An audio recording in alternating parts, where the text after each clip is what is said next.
अंतर्राष्ट्रीय श्रमिक दिवस के अवसर पर मुख्यमंत्री केसीआर ने श्रमिक जगत को अपनी हार्दिक शुभकामनाएं दी।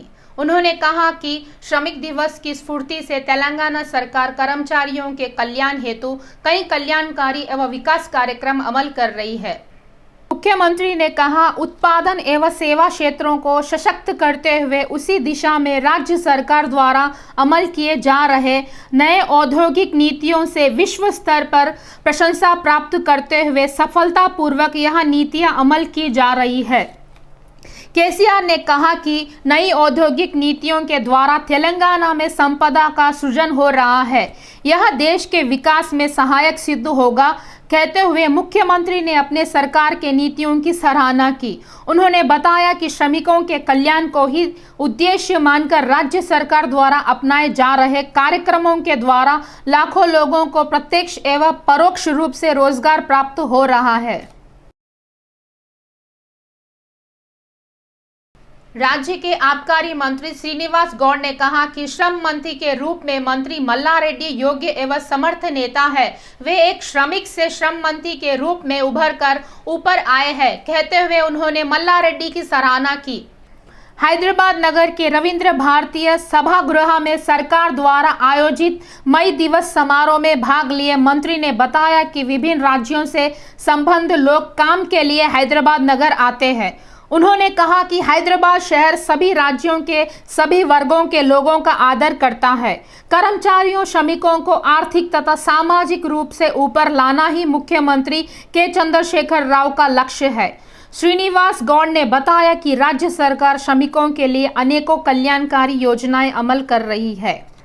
ఒక కార్మికునిగా తన జీవితాన్ని ప్రారంభించి కార్మిక శాఖ మంత్రిగా కార్మికుడు అంటే ఆయన రైతు కార్మికుడు, తర్వాత పాల కార్మికుడు, అట్లా ఆ రకంగా అంచెలంచె ఒక విద్యావేత్తగా, ఒక విద్యా సంస్థల అధినేతగా, ఒకటి కాదు రెండు కాదు అన్నీ మిక్స్డ్ ఆ స్థాయికి ఎదిగి మరి ఈరోజు కార్మిక డ్రెస్లో వచ్చినందుకు అని మనస్ఫూర్తిగా సహచార మంత్రివర్యులు మన ఆల్రెడీ గారిని అభినందిస్తూ మా సెక్విన్ ద్వారా ఎంతోమందికి ట్రైనింగ్ ఇచ్చి స్కిల్ డెవలప్మెంట్ కార్యక్రమాన్ని కూడా మరి రాణి కుముది గారి ఆధ్వర్యంలో మల్లారెడ్డి గారి మంత్రి గారి సహకారంతో ముఖ్యమంత్రి గారి ఆలోచన విధానాలకు అనుగుణంగా స్కిల్ డెవలప్మెంట్ సెంటర్ ఎంతమంది వస్తే అంతమందికి నో అనకుండా, సీట్స్ లేవనకుండా వాళ్ళకు స్కిల్ డెవలప్మెంట్లో ట్రైనింగ్ ఇవ్వడం, ఇంకా భవిష్యత్తులో ముఖ్యమంత్రి గారు ప్రకటిస్తారు చాలా చేయాలని ఉంది। राज्य के पशु संवर्धन विभाग मंत्री तलसानी श्रीनिवास यादव ने कहा कि श्रमिक ही देश के लिए रीढ़ की हड्डी है। उन्होंने कहा कि यदि श्रमिक ना हो तो विश्व भी नहीं है। नगर के रविंद्र भारतीय सभागृह में सरकार के तत्वावधान में आयोजित मई दिवस समारोह में राज्य के श्रम मंत्री मल्ला रेड्डी, तलसानी श्रीनिवास यादव, गृह मंत्री महमूद अली, आबकारी मंत्री श्रीनिवास गौड़ आदि उपस्थित हुए। इस अवसर पर पशु संवर्धन मंत्री ने सभा को संबोधित किया और सरकार की ओर से श्रमिकों को मई दिवस की हार्दिक शुभकामनाएं दी। భారత ప్రభుత్వం కూడా నిర్ణయం తీసుకొని, రాష్ట్ర ప్రభుత్వాలు కూడా నిర్ణయాలు తీసుకొని మరి 1923 నుంచి యథావిధిగా ఈ కార్యక్రమాలు నిర్వహిస్తున్నటువంటి సందర్భం ఈరోజు కార్మిక లోపం అంటే ఆర్గనైజ్డ్ సెక్టార్ కానీ అన్ఆర్గనైజ్డ్ సెక్టార్లో మరి అనేకమైనటువంటి మన శ్రమ, మన రక్తంతో ఈరోజు ఎన్నో కర్మాగారాలలో కానివ్వండి, గృహ నిర్మాణ రంగంలో కానివ్వండి, మరి వేరియస్ కార్యక్రమాలని మరి కార్మికులు చేస్తున్నటువంటి సందర్భం ఈరోజు కార్మికుడే ఈ దేశానికి వెన్నెముక అని చెప్పి నేను ఈ సందర్భంగా తెలియజేస్తా ఉన్నాను। మరి గౌరవ మన రాష్ట్ర ముఖ్యమంత్రి గారు కేసీఆర్ గారి నాయకత్వంలో మరి రాష్ట్రంలో ఉన్నటువంటి కార్మిక లోకానికి అన్ని విధాలుగా ఉపయోగపడాలి, దీనికి బెటర్గా ఉంటే అది మల్లారెడ్డి గారు అయితేనే కరెక్ట్ అనేటువంటి ఉద్దేశంతో మీకు ఒక మంచి మంత్రిగా వారిని ఇక్కడికి పంపించడం జరిగింది। మరి వారు వచ్చిన తర్వాత కూడా అనేకమైనటువంటి నిర్ణయాలు తీసుకొని ఈరోజు అసంఘటిత రంగంలో ఉన్నటువంటి మరి ఎంతో మందిని డిపార్ట్మెంట్ ద్వారా ఎన్రోల్మెంట్ చేసి వారికి రావాల్సినటువంటి బెనిఫిట్ విషయంలో మరి డిపార్ట్మెంట్ ఎప్పటికప్పుడు మీకు సహకరిస్తున్నటువంటి విషయాన్ని కూడా నేను ఈ సందర్భంగా తెలియజేస్తా ఉన్నాను. ఈ రోజు మీరు లేకపోతే ప్రపంచమే లేదనేటువంటి విషయాన్ని కూడా MLRIT के सचिव मर्री राजशेखर रेड्डी ने कहा कि हर एक विद्यार्थी प्रतिस्पर्धा के अनुरूप अपना लक्ष्य निर्धारित कर आगे बढ़ना चाहिए। राजशेखर रेड्डी ने कहा कि MLRIT संस्था ने इस वर्ष में ही अलग अलग कंपनियों में 10 करोड़ 81 प्लेसमेंट हासिल किए हैं। हैदराबाद में Rajashekar Reddy institute of Technology के 13 स्नातक दिवस समारोह को भव्य रूप से आयोजित किया गया। इस अवसर पर राजशेखर रेड्डी ने यह जानकारी दी। Lakshman Reddy institute of technology डुंडिगल्लो 13వ గ్రాడ్యుయేషన్ డే సెరమనీ నిర్వహించడం జరిగింది. ఇక్కడ దీనికి ముఖ్య అతిథిగా వర్చుసా డైరెక్టర్ చలపతి గారు ఇచ్చేశారు. ఆయన సందేశంలో పిల్లలు ఇంకా మీరు ఇప్పుడు జాబ్ వచ్చడమే కాదు ఇంకా ఫ్యూచర్లో కూడా ఇంకా కష్టపడి ఇంకా ముందుకెళ్లాలని ఆయన సూచించడం జరిగింది. దాని తర్వాత అందరి స్టూడెంట్స్కి గోల్డ్ మెడల్స్ ప్రదానం చేసి ప్రతి ఒక్క డిపార్ట్మెంట్లో వాళ్ళకు అందరు విద్యార్థులకు వాళ్ళకి సర్టిఫికెట్స్ కూడా ప్రదానం చేయడం జరిగింది. గ్రాడ్యుయేట్ అయిన సర్టిఫికెట్స్ని కూడా कांग्रेस पार्टी के वरिष्ठ एवं समर्पित नेता वी हनुमंत राव ने कहा कि देश में ईमानदार और नीतिवान राजनीतिक दल कोई है तो वह है केवल कांग्रेस पार्टी ही। हनुमंत राव ने कांग्रेस पार्टी की सराहना करते हुए कहा कि यदि हमारी पार्टी सत्ता में आए तो हम पृथक तेलंगाना देंगे कहकर कांग्रेसी पार्टी अपनी बात को पूरी करती हुई दिखाई दे रही है। उस पार्टी से संबंधित नेता राहुल गांधी उस्मानिया विश्वविद्यालय में बैठक करने पर उस्मानिया विश्वविद्यालय में बैठक करेंगे कहने पर उसमें अवरोध खड़ा करना और अनुमति न देना यह बात ही शर्मनाक बात है कहते हुए हनुमंत राव ने टीआरएस सरकार की निंदा की। ये सोनिया गांधी అయితే నిజమైన నాయకురాలు ఇచ్చిన మాట నిలబెట్టుకున్నది. నా ప్రభుత్వం వస్తే తప్పనిసరిగా మీకు న్యాయం చేస్తానన్నది ఇచ్చిందా లేదా? ఆ తర్వాత నువ్వు నీ కుటుంబ సభ్యులు నీ మన్మరాన్లందరూ పోయి సోనియా గాంధీకి ఏది థ్యాంక్స్ చెప్పినరా లేదా? సోనియా గాంధీ ఇచ్చిన తల్లి అని అన్నారా లేదా? ఇవాళ ఏమిటో నాకు అర్థం కాదు. ఉస్మానియా యూనివర్సిటీలో మీటింగ్ పెడితే మీటింగ్ కాదండి, 1-to-1 డిస్కషన్.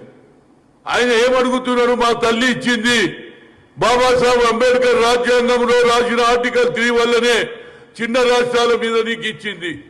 మీకు న్యాయమైందా? మీ ఆశలు నెరవేరినాయా? మళ్ళా మీకు ఇంకేమన్నా ఇబ్బందులు ఉన్నాయా? తెలంగాణ వస్తే మా జీవితాలు బాగుపడతాయి, బంగారు తెలంగాణ అవుతాయి, ఇంటికో ఉద్యోగం, అన్ని విధాల లాభం అవుతుందని ఆలోచన చేసి మీకు ఈ 8 సంవత్సరాల్లో కూడా ఏం జరిగింది అని 1-to-1 అడగడానికి మీకు ఫీజు రియంబర్స్మెంట్ వస్తుందా? అదేవిధంగా మీకు సరి అయిన హాస్టల్లో వసతులు ఉన్నాయా? మీకు మంచి ఉద్యోగాలు వస్తున్నాయా?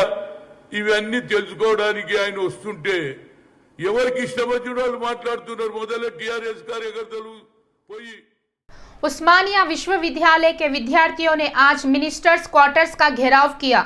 इस मौके पर उस्मानिया विश्वविद्यालय के छात्रों ने मंत्रियों से मांग की कि राहुल गांधी के दौरे को तथा उस्मानिया विश्वविद्यालय में बैठक करने की अनुमति दी जाए।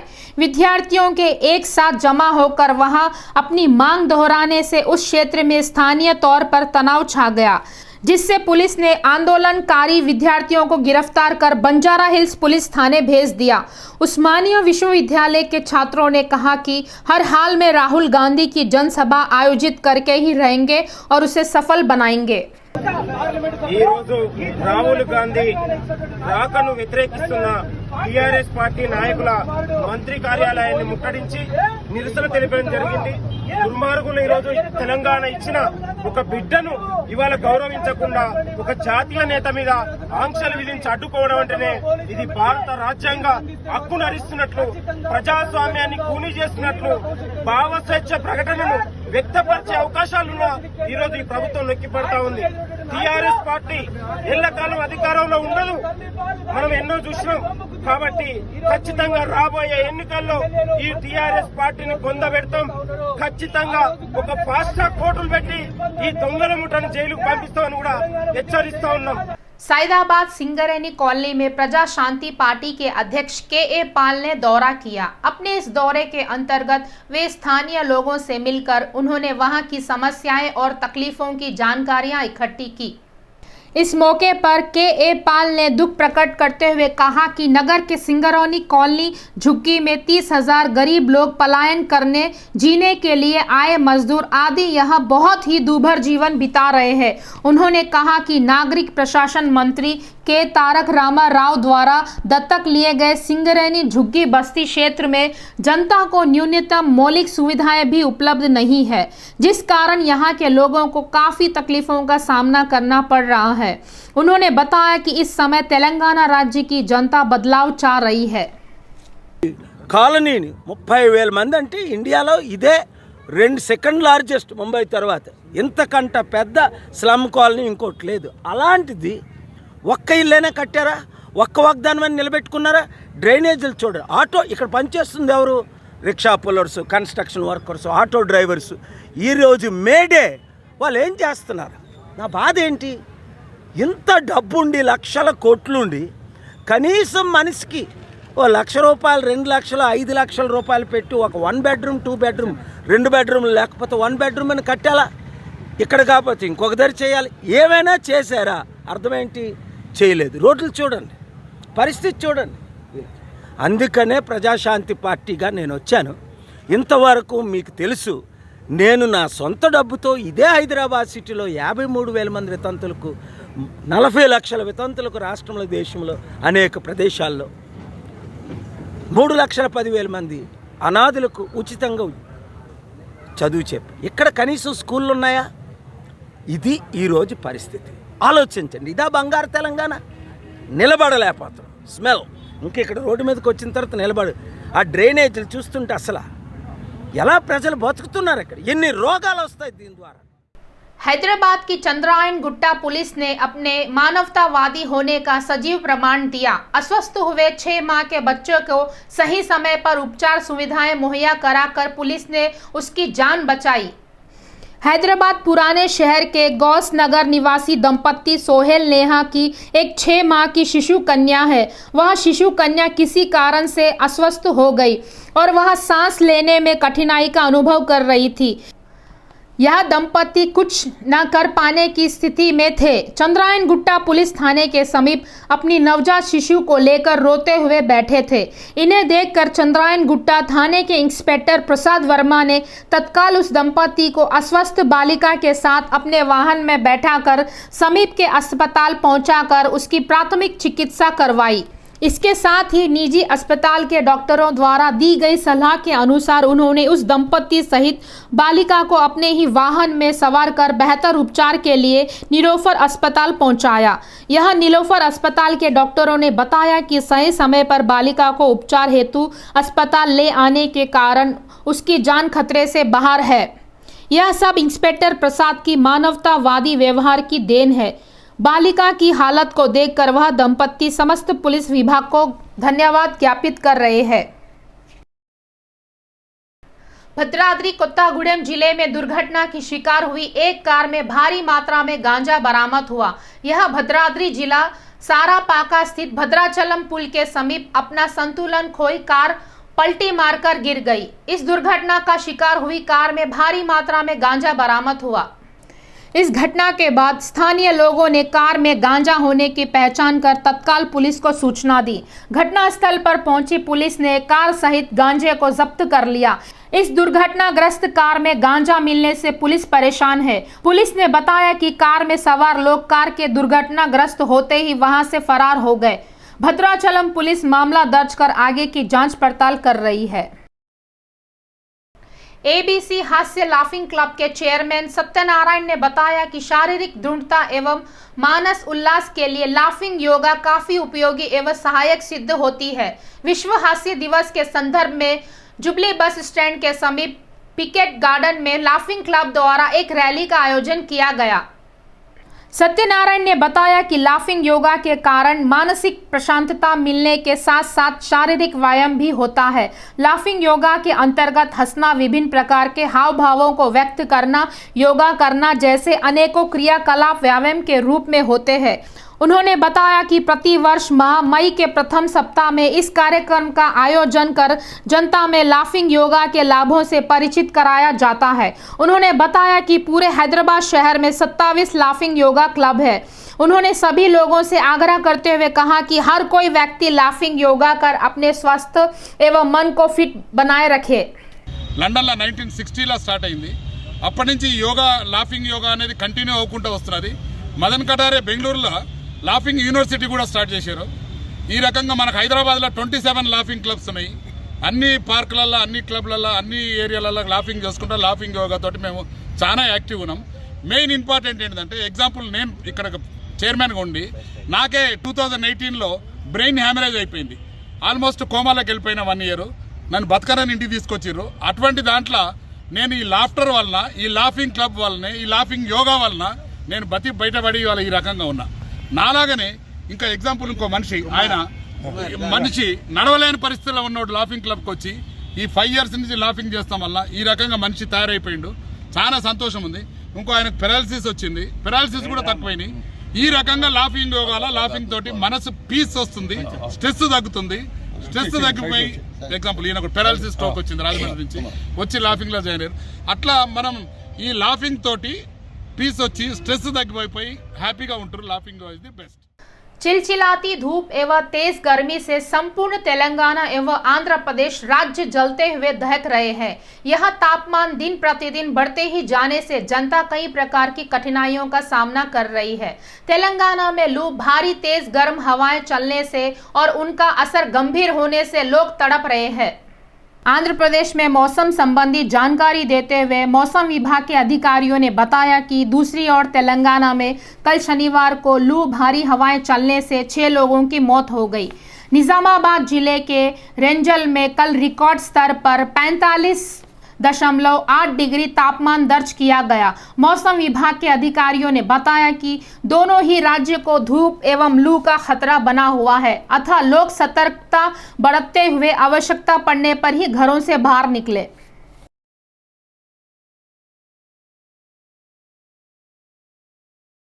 आंध्र प्रदेश में बचत संघों की महिलाओं को चेकों के वितरण कार्यक्रम के दौरान रिकॉर्डिंग डांस आयोजित करने की बात बहुत बड़ी चर्चा का विषय बन गई है। बापटला जिले के बिल्लीपुरवा में यह सभा आयोजित की गई। इस बैठक के आरंभ होने के पूर्व ही वह उपस्थित महिलाओं के रहते वेलगु सामख्या के APM ज्योति प्रसाद महिलाओं के साथ मिलकर नृत्य करने लग गए। उनका इस प्रकार महिलाओं के साथ नृत्य करना कई आलोचनाओं का मार्ग साफ कर दिया है। सभी और ज्योति प्रसाद के नृत्य की चर्चाएं चल रही है।